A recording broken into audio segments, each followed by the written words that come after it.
मात्र 2 चामच तेल रे सबुठु सहज उपाय तैयारी होतुबा ई सुपर टेस्टी घुगुनी आज पर्यंत आपण बनै नथिबे आ बनैबा एते सहज आपन को लागिबो जेमति आपण रोसई ही करि नाहंती। घुगुनी गोटे एमती जिंस सबुथिरे ये पूरा मैच कर जिवो जेमति कि पिठा पूरी इडली आपण जहाँ भी ब्रेकफास्ट बनातु कि राति रे रुटी सहित घुगुनी भी बहुत बढ़िया टेस्ट लगे। आ एबे जो बढ़िया शीत होउची सकाळु उठिकी रोसई करबा कि राति रे रोसई करबा बहुत कष्ट सेति पे आपण मानको पई बहुत ही सहज उपाय केमति घुगुनी तैयारी करबा सुपर टेस्टी तैयारी हम तार रेसिपी नहीं आसी आपण मैंने वीडियो को एंड जाए देखो निश्चय रेसिपी ट्राए करूँ आपण मानक बहुत पसंद आसो। जदि वीडियो पसंद आसो लाइक करदे शेयर करेंगे चैनल नुआ थे सब्सक्राइब करने फेसबुक पेज रे देखुले निश्चित भाव में फॉलो करनी चलते स्टार्ट करिबा आज रेसिपी। घुगुनी तैयारी करने एठी मो मटर को राति सारा बतुरई देइथिली और ये बहुत बढ़िया से बतुरी जाइए या धोईकी नहीं आसी एबे आमे या प्रेशर कुकर रे ऐड करदबा और ये तरकारी रे मो आलू टोटाली यूज करनी आपण चाहिए छोट छोट काटिकी इथरा आलू पकई पारिबे। एबे आमे गोटे बड़ साइज रो टमाटो नहीं जाबा ताको पूरा छोट छोट करके काटिबा इथरा ऐड करदबा और गोटे बड़ साइज रो प्याज नेली ताको मध्ये पूरा छोट छोट काटिके इथरे पकई देबा।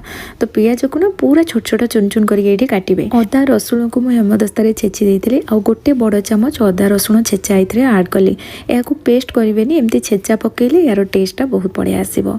धनिया पत्र रो डेम्फो को छोट छोट काटिके इथरे मो ऐड कर देली। एबे हम इथरे किछि गुंड मसला पकेबा सेति पई हळदी गुंड प्रथमे पकेली हाफ छोट चामच नेली ता सहित लंका गुंड हाफ छोट चामच नेली राग जी पसंद करती से अनुसार लंका गुंड ने आगे को आम कंचा लंका यूज करवा 1.5 छोट चामच ए धनिया गुंड ऐड कली गोटे छोट चामच जीरा गुंड देदेबा 4टा कंचा लंका को मझिरु कट लगे पकेली ता सहित गोटे छोट चामच गरम मसला गुंड पकेबा। नॉर्मली तरकारी तैयारी कला बेले ये सब बेसिक जिनस तो आम तरकारी रे पकांती ता छड़ा एठी मु एक्स्ट्रा मसला सेमती किछि ऐड करिनी। एठी गोटे चामच कसूरी मेथी ऐड कले 2टी तेजपत्र देदबा और गोटे चामच सोरिष तेल देली। तेल अधिक दरकार नहीं एमती अल्प तेल पकेबे। सोरिष तेल पड़िले ना यार टेस्ट बहुत बढ़िया आसीबा सहित तार फ्लेवरटा भी बहुत बढ़िया आसे। तो एठी मु गोटे चामच तेल नै गली। एबे आम एथिरे पानी देदबा। पानी अधिक प्रथमरु बिल्कुल भी देबेनी अल्प पानी देबे जेमती मटर बुड़ीकी रहिबो। जदि पानी दरकार हम आगो को आम एथिरे पानी दबा। तो ये 2 ग्लास पानी देदेली। एबे याको आम गैस रे बसई दबा। तो ये आम लुण देना तो ये स्वाद अनुसार लुण देदेली।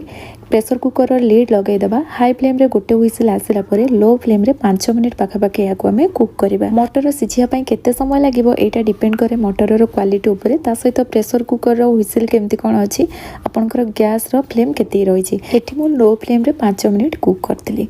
ऑटोमेटिक गैस रिलीज होला परे मु एठी आपनको ओपन करके देखौछि। देखंतु मटर तरकारी रो बास्ना बहुत बढ़िया आछि और बहुत बढ़िया से एटा रेडी हेछि।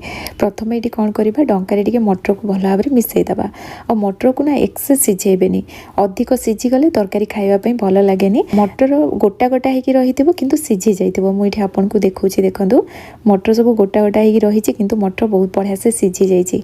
ताको डंकारे टिके मिसई देबे जेमति तरकारीटा बहलिया हेजिबो। जदि आलू देथिबे ताले यार टेक्सचरटा आउ भी बहुत बढ़िया से पळै आसीबो। तरकारी तो रेडी हे जाइछि किंतु लास्ट गोटे सिंपल छुंक दे दबा।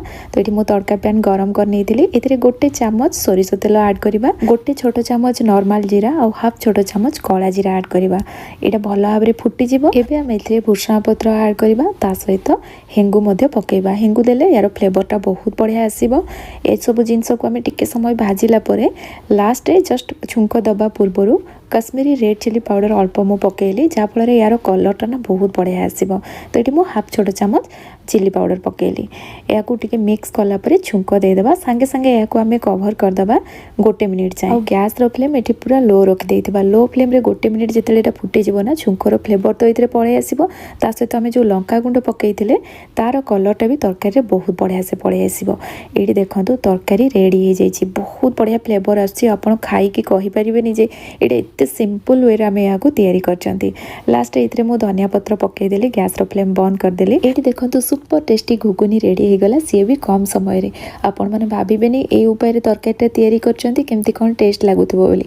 आपण बनेले जानिबे सतरे ए तरकारी केते टेस्टी लागे। तो निहाती भाबरे ट्राई करंतु। बनेबा शैली तो देखिले आपण बहुत सहज रहिछि। एमति रे भी घुगुनी सप्ताह रे थरे दुई थरे तो आमे निहाती भाबरे बनांती।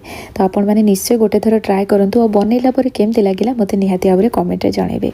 जदि आज रेसिपी पसंद आसथिबो ना वीडियो को निश्चय लाइक करिवे। पुणी आसीबे नुआ रेसिपी नेकी सेति पर्यंत रहुछि। धन्यवाद।